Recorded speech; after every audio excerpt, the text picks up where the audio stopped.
So, the Essential Commodities Act was passed 5 years ago, and when the minister yesterday came with an amending bill, we expected that he would give us a brief report on the working of this measure for the last few years. But unfortunately, we are kept in the dark in regard to the exact working of the Act and the nature of the difficulties the minister is facing. So, as far as I know, many of the provisions of this enactment have been observed more in violation by his agents at the state level.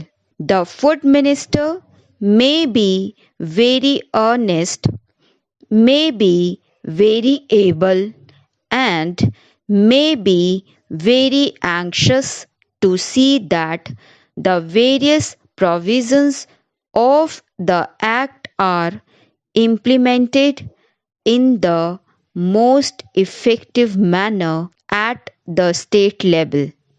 But unfortunately, his agents at the state level are not equally enthusiastic or equally anxious to observe the provisions of this enactment.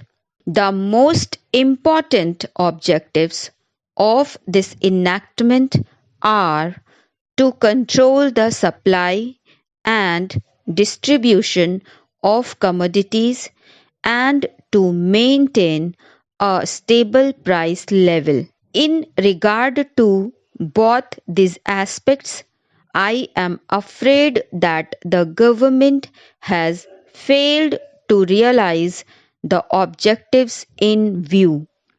Some time passed when there was scarcity of food grains.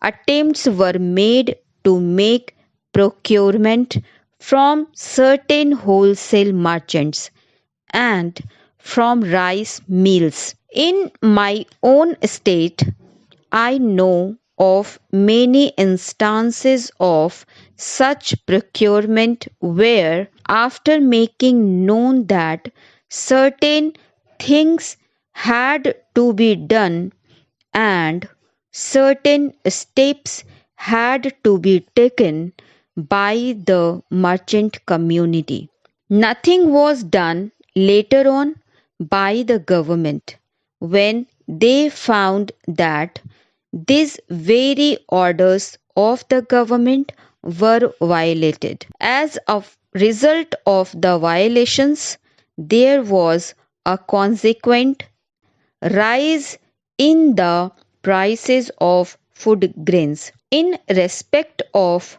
other commodities like iron and steel, paper, etc., we see a lot of speculative activities. But the provisions of the Act have not been brought to bear on them.